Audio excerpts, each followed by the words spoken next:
Jesus, rots vir my geslaan, het ook my skuld gedra, U wat geslaan is tot heilsfontein.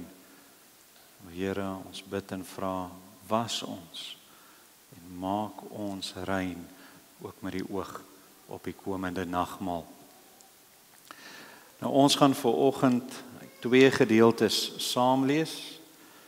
Eerste gaan ons lees Psalm 22 verse 1 tot 11. Psalm 20 verse 1 tot 11. Dis 'n psalm van Dawid met die titel God, waarom het U my verlaat? En dan gaan ons bietjie verder blaai na die evangeliebeskrywing volgens Matteus. En daar gaan ons lees verse 45 tot 54. So daardie 2 gedeeltes as ons skriflesing vanoggend saam lees. Wanneer ons dit doen, gaan ek vra dat U veral sal let op vers 46 van Matteus 27. Dit gaan ook dan dien as ons teksvers vanoggend. Maar met die woord van die Here voor ons geopen, voordat ons daaruit lees, kom ons word stil, broers, kom ons staan en kom ons nader hom en vra dat hy in sy groot genade vanoggend ook vir ons sy woord so op ons harte sal laat druk, dat dit sal inslag vind in elkeen van ons se lewens, ook in ons groei hierdie week, pad van heiligmaking wat ons ook stap, juis omdat ons die sakrament van die nagmaal nader en ons weet dat ons daardie sakrament ook heilig moet hanteer.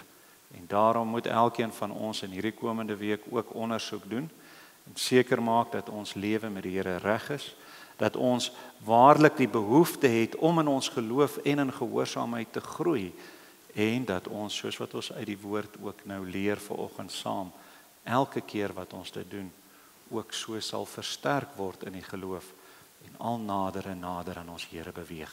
Broers, kom ons staan en dan bid ons as gemeente saam. Almagtige God, Hemelse Vader, waarlik kan ons nie U goedheid pyl nie. Ja, Here, soos wat ons bely, soos wat ons sing, niks anders bring vir ons heil nie. En daarom altyd, maar ook in besonder in hierdie lydingstydperk, Here, bring ons aan U alleen die eer. Bring ons aan U alleen ons dank. O Here, ons loof U vir U reddingsdade.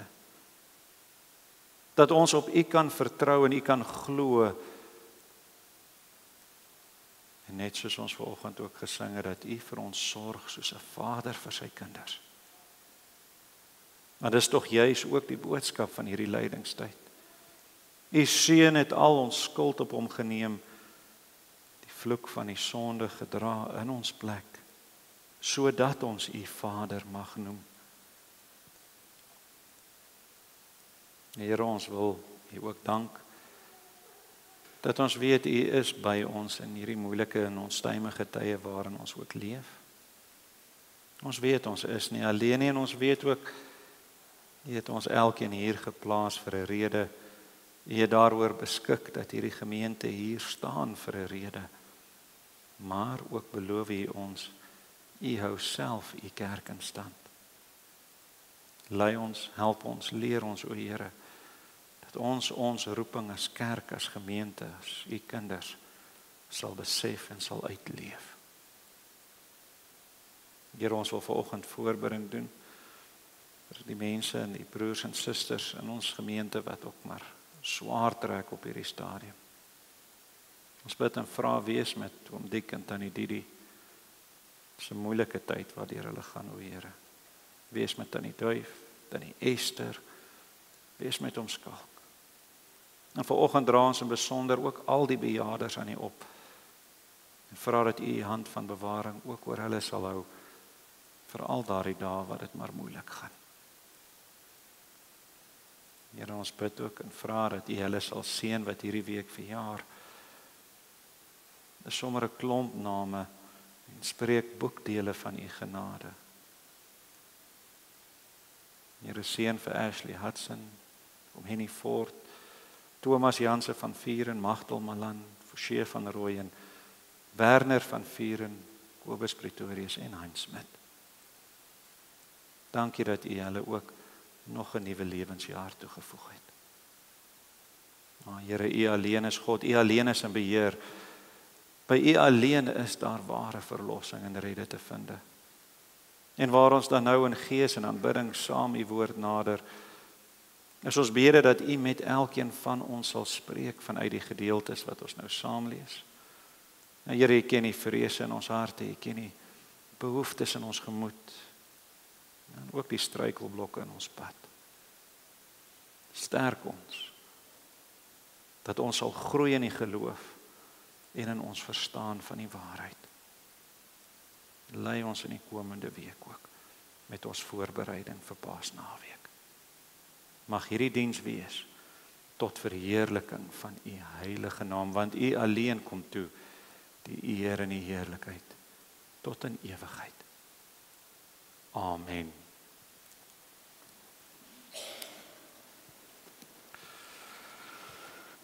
Matteus 22, 'n Psalm van Dawid. Ek lees vir ons vanaf vers 2. My God, waarom het U my verlaat? Ver van my hulp, van die woorde van my gebrul. My God, ek roep bedags, maar U antwoord nie, en snags, en ek kan nie swyg nie. Tog is U die Heilige wat woon onder die lofsange van Israel. Op U het ons vaders vertrou. Hulle het vertrou en U het hulle uitgered. Hulle het U aangeroep en het ontvlug. Op U het hulle vertrou en nie beskaamd gestaan nie. Maar ek is 'n wurm en geen man nie, 'n smaad van die mense en verag deur die volk. Almal wat my sien spot met my. Hulle steek die lip uit, hulle skud die hoof en sê, laat dit aan die Here oor. Laat hy hom red, laat hy hom bevry. Hy het mos behaag aan hom.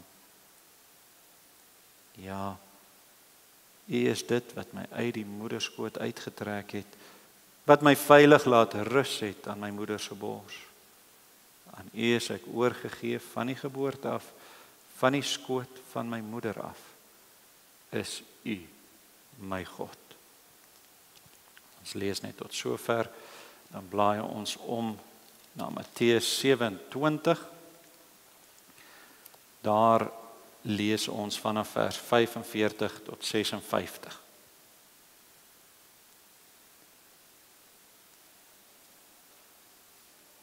En van die 6de uur af het daar duisternis gekom oor die hele aarde tot die 9de uur toe.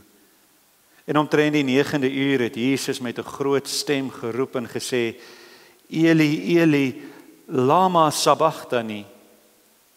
Dit is, my God, waarom het U my verlaat? En sommige van die wat daar staan, hoor dit en sê, hy roep Elia. Toe hardloop daar dadelik een van hulle en neem 'n spons en maak dit vol asyn, sit dit op 'n riet en laat hom drink. Maar die ander sê, wag, laat ons sien of Elia kom om hom te verlos. Daarop het Jesus weer met 'n groot stem geroep en die Gees gegee. En kyk, die voorhangsel van die tempel het in twee geskeur, van bo tot onder, en die aarde het gebewe en die rotse het geskeur, en die grafte het oopgegaan en baie liggame van die ontslape heiliges het opgestaan. En na sy opstanding het hulle uit die grafte uitgegaan en in die heilige stad ingekom en aan baie verskyn. En toe die hoofman oor 100 en die wat saam met hom Jesus bewaak het, die aardbewing sien en die dinge wat daar gebeur, het hulle baie bevrees geword en gesê, waarlik, hy was die Seun van God.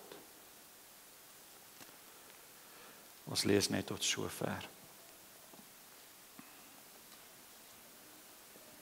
Eli, Eli, lama sabachthani. My God, waarom het U my verlaat? Broers en susters, tot sover in die lydingstydperk. Weet jy nou al, kyk ons na die verskillende fases, stadiums van Christus se vernedering op aarde. En vanoggend, uit die aard van die saak, is dan ons laaste preek oor hierdie onderwerp, met Goeie Vrydag wat maar net 'n paar dae weg is. En om baie vinnig saam te vat, het ons gekyk na die menswording van Christus, of die vernedering van Christus se menswording, die vernedering van sy verhoor, die vernedering van die fisiese lyding wat hy verdra het. En vanoggend kyk ons na nog iets wat hy ervaar het, in hierdie aspek, terwyl hy daar aan die kruis gehang het. Nou ons lees in hierdie gedeelte in Matteus 27 van 4 groot gebeure wat plaasgevind het terwyl ons Here Jesus aan die kruis was. Vers 45, daar het 'n duisternis oor die hele aarde gekom. 51, en net nadat hy gesterf het die voorhangsel van die tempel geskeur. Ook 51, 'n groot aardbewing het ontstaan. 52, baie grafte het oopgegaan en die liggame van ontslape heiliges het opgestaan. Maar dan lees ons omtrent ook aan die einde van die tydperk van hierdie verskriklike duisternis, omtrent die 9de uur, net voordat hy gesterf het, Christus uitgeroep, Eli, Eli, lama sabachthani, my God, waarom het u my verlaat? En daar's baie wat ons leer vanuit hierdie kreet van Christus. Dit wat hy geroep het, wat hom so baie gekos het.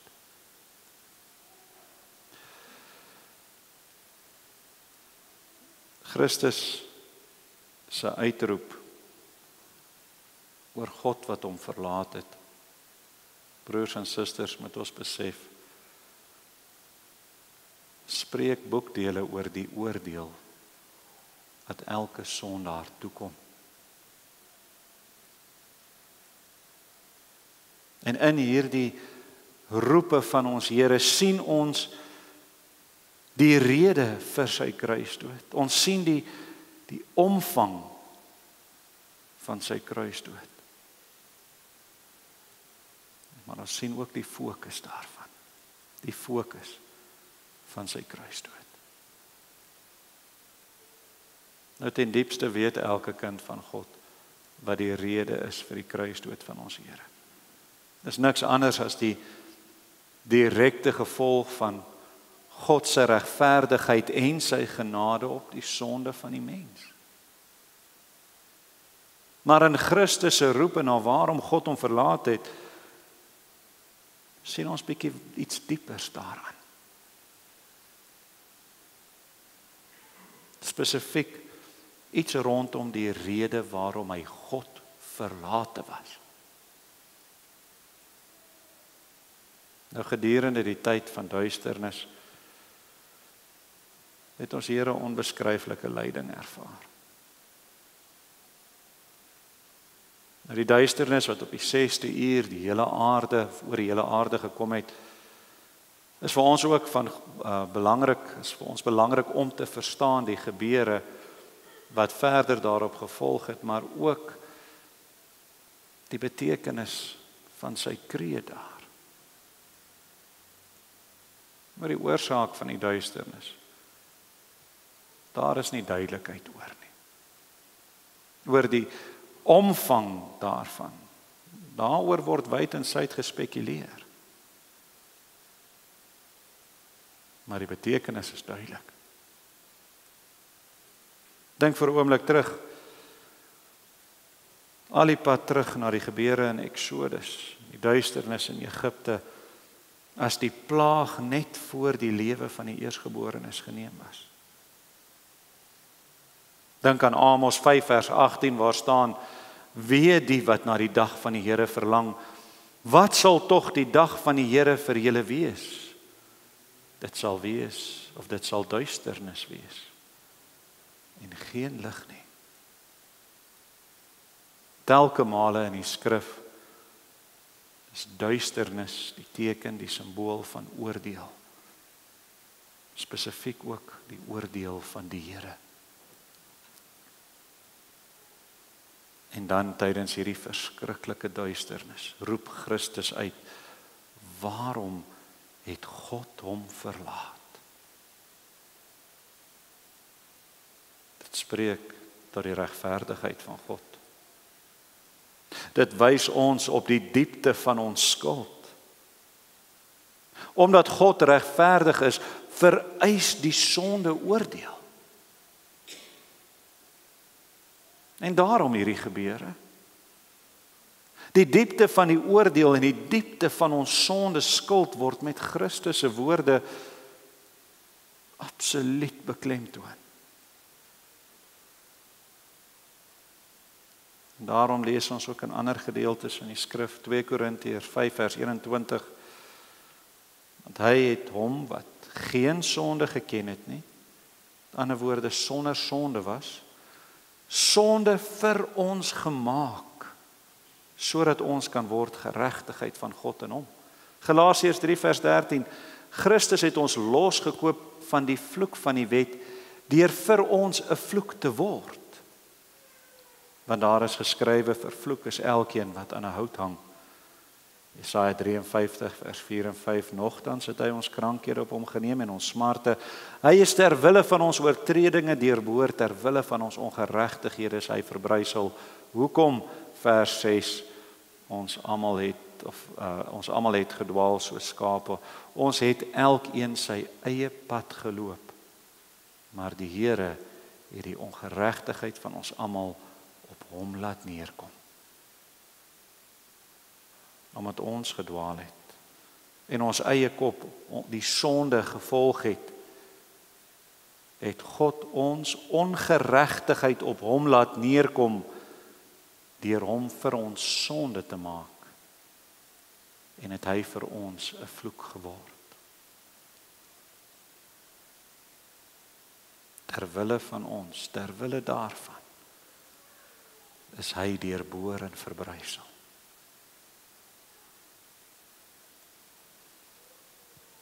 God die Vader sou hom nie sommer maar net verlaat het om al hierdie dinge te verdra as daar nie goeie rede daarvoor was nie. Maar dit was nodig, daar was 'n rede. Waarom was hy God verlate, broers en susters? Sodat hy ten volle die straf sou dra vir sy volk, vir sy kinders se sonde. Hy het vir ons geword die sonde, die vloek.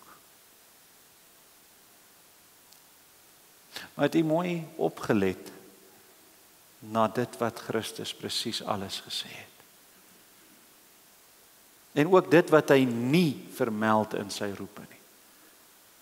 Hy het nie geskree my kop of my hande, my voete of my sy nie. Ons moet onthou, daar was 'n doringkroon op sy kop. Daar was spykers deur sy hande en sy voete. Daar was 'n groot gat in sy sy waar 'n spies hom deurboor het. Maar dis nie waaroor hy in pyn uitroep nie. En ook nie het hy geroep, my familie of my vriende, waarom het julle my versaak nie? Dit gaan met ander woorde nie oor die fisiese nie die fisiese pyn of die verhoudings wat hy daar gehad het nie. Dit gaan oor iets baie meer. Wat op daardie stadium aan die gebeur was baie meer as net liggaamlike pyn of die seer daarvan om verwerp te word. Dit wat hy ervaar het alle ander forme van pyn wat hy aan die kruis verduur het, laat lyk na 'n druppeltjie in 'n groot emmer van smarte. Hy het gesê, my God, waarom het U my verlaat? Die klem op God wat hom verlaat het. En dit bring ons by die omvang van dit wat sy oordeel aan die kruis behels het. Naamlik om van God verlate te wees. Nou vir ons as mense is dit altyd seer as iemand ons verwerp. Dit is nooit lekker nie. Die verlies van liefde is nooit maklik nie. En hoe gehegter die band wat verbreek word, hoe seerder die seer wat 'n mens ervaar. Nou as iemand wat ons skaars ken vir ons sê hulle wil niks te doen hê met ons nie, is dit nie noodwendig so erg nie, maar tog pla dit 'n bietjie. Maar as 'n hegte vriend sê, of 'n pa, 'n ma, 'n broer, 'n suster, 'n seun, 'n dogter, wat sal jy voel as jou eggenoot, jou man of jou vrou dit vir jou sê? Maar nou moet ons verstaan, broers en susters, dat die verbintenis tussen God die Vader en God die Seun 'n gehegtheid behels wat heeltemal bokant ons begrip en ons verstand is. Hulle was nie net een vir een of vir 20 jaar nie.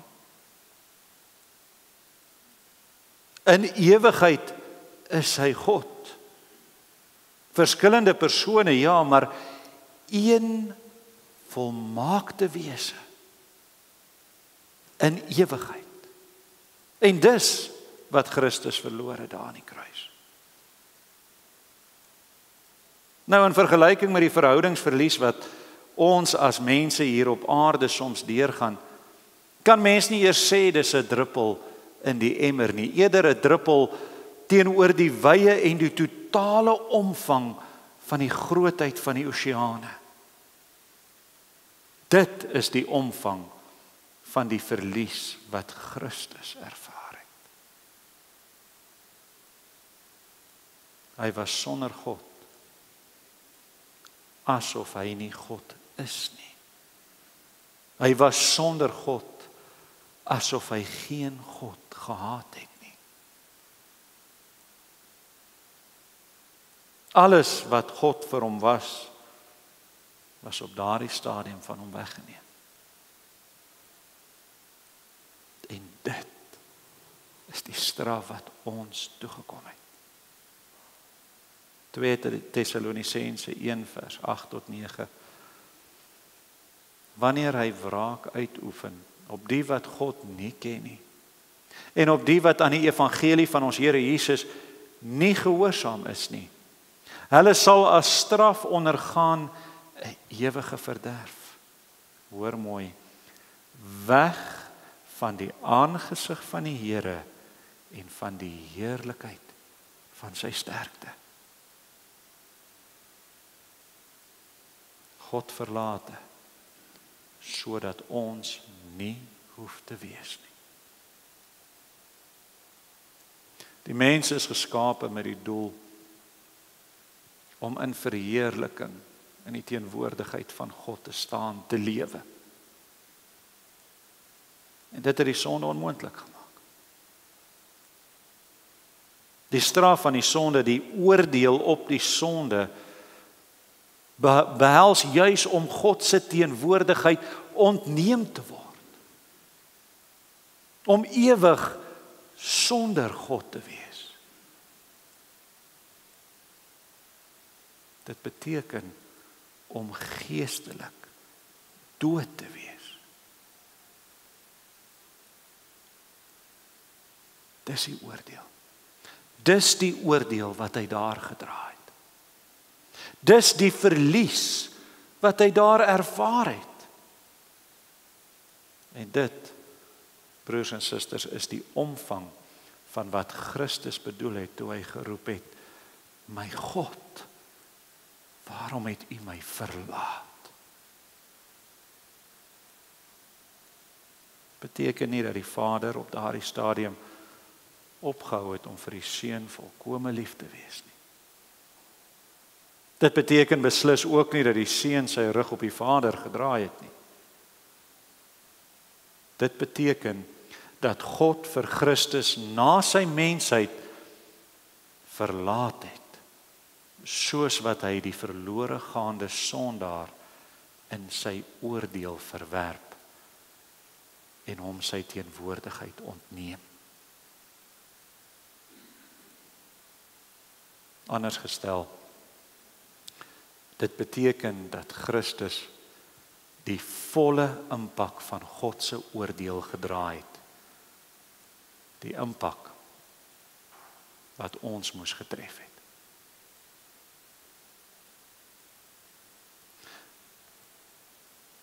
Kom ons gaan terug na hierdie spesifieke kruiswoorde van Christus. Die waarom, dit het ons bespreek. Die rede vir die kruisdood. En die omvang, die implikasie van verlate wees het ons ondersoek. Spesifiek verlate van God wees. En besef wat dit behels binne ons beperkte vermoëns. Maar wat was die fokus? Ons sien Christus het geroep, my God. En nie o God nie, maar my God. My God. Dit is 'n persoonlike stelling. Dit gaan hier oor Christus. Want broers en susters, hy alleen was die fokus van hierdie verskriklike oordeel. Hy was nie die oorsaak nie, dit weet ons, dit het ons weer van mekaar gesê. Hy was beslis nie die skuldige nie, maar steeds het hy, geliefde seun van God, die volle mag van God se toorn oor die sonde ervaar, daar waar hy aan die kruishout gehang het. Hy, Christus, was die een wat God verlate was. Maar waarom hy? Kon dit nie maar iemand anders gewees het nie?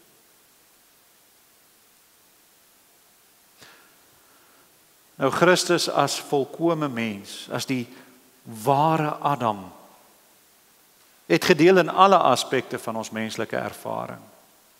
Dit leer God vir ons so mooi met die evangelie beskrywings. Van die grootste van vreugdes tot die diepste van hartverskeurende verlies. Dit het hy geken. Dit het hy gevoel. Swaar en moeilike tye was nie vir hom 'n vreemde ding nie. Maar Christus as verlosser, as versoener, as God, het ook die donker, die diepte van sonde skuld begryp. Hy self was nie skuldig nie. Hy self was nie sondig nie, het nie skuld gehad nie. Hy is God. Maar hy het die skuld en die skande van die mens gedra, asof dit sy eie was. As verteenwoordiger van die mensdom, het hy die vloek van die sonde vir die mensdom op homself geneem. So die kort antwoord op die vraag of dit maar iemand anders kon gewees het, is nee. Net Christus, net ons Here as volkome mens en volkome God kon die straf van die sonde dra. Kon God verlate wees in ons plek. En daarom was hy die fokus van God se toorn daar aan die kruis waar hy gehang het. Er is baie interessant die woorde wat Christus gebruik het in sy roep na God. En dis 'n direkte aanhaling soos wat u ook kon aflei vanuit Psalm 22 wat ons saam gelees het. Daar lees ons Dawid wat roep en sê, my God, waarom het u my verlaat, ver van my hulp, van die woorde van my gebrul. My God, ek roep bedags, maar u antwoord nie en snags en ek kan nie swyg nie. Nou die aard van die saak was Dawid nooit waarlik God verlate nie. En as mens verder ook die Psalm lees, kom mens onder die duidelike indruk dat dit profeties direk verwys na die vernedering, die lyding van ons Here. Hierdie Psalm is 'n skadu van die diepte van dit wat Christus sou ervaar. Hy is die een wat ons van vooraf van die moederskoot bewaar en beskerm. God wat ons deur die lewe bewaar, wat ons dra. God wat geantwoord het op die nood waarin ons was, en wat ons uitgered het uit 'n godverlate hel, waarop ons geen antwoord gehad het nie.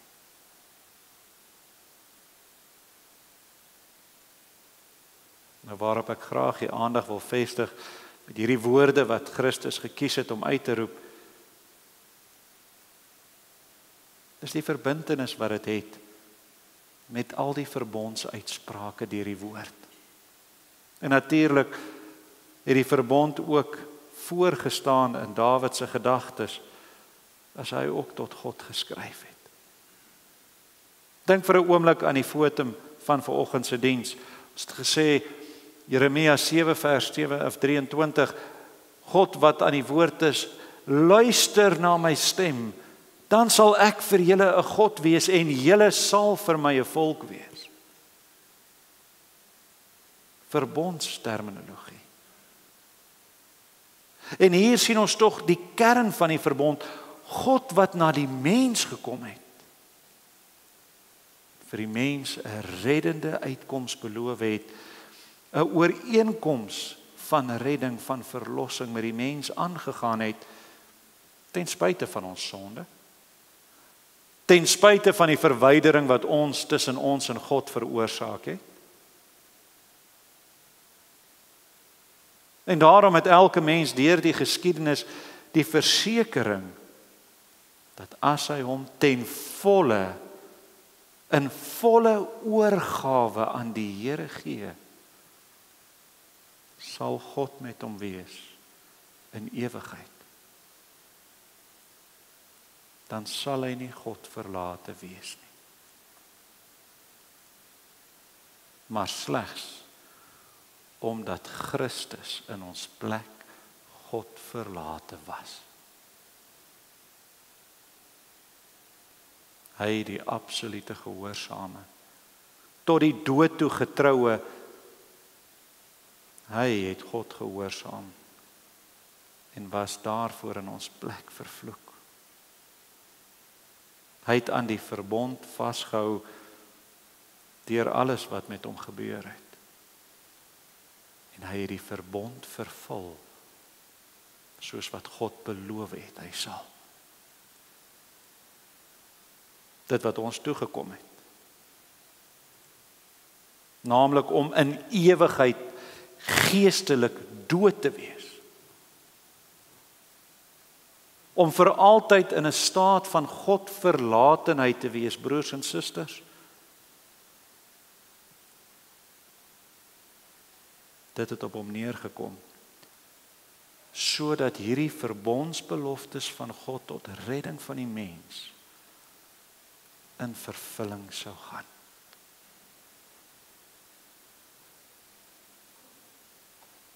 Omdat ons nie geluister het. Omdat ons in onsself nie die verbond kan nakom nie. Moes ons vervloek aan die hout gehang het. Ons moes die toorn van God gedra het. Ons moes God verlate gewees het.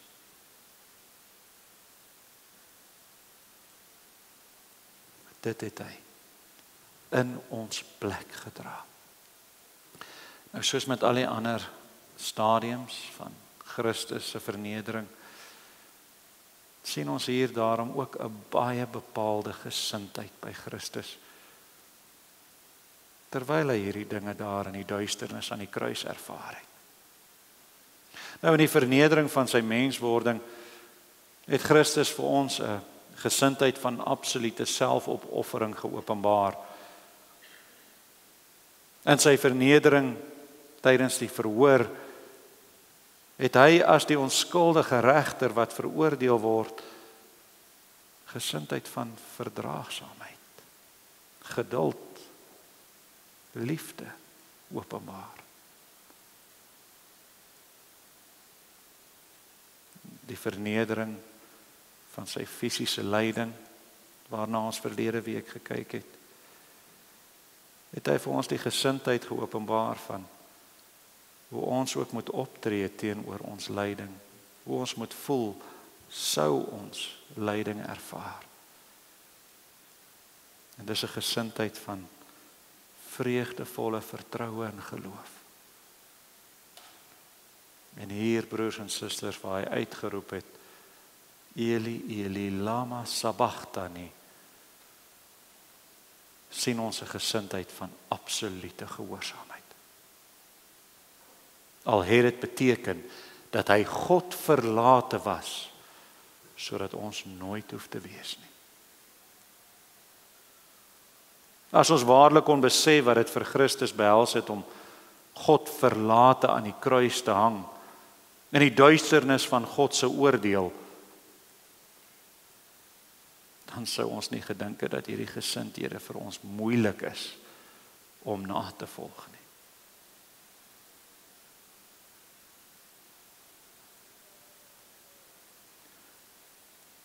God het al hierdie dinge verdra. Hy het hierdie gesindhede geopenbaar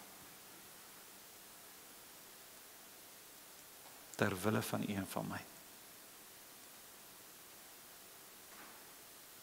Tot die dood toe. Tot in die duisternis van God verlatenheid, in groot vernedering, het hy ons Here vir u en vir my gehoorsaam en getrou gebly. Hy, Christus Jesus, die Almagtige, die Koning,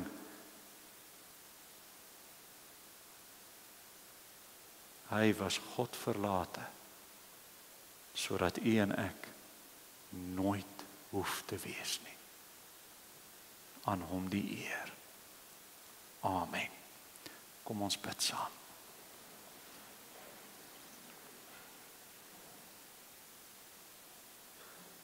Almagtige God en grote Koning,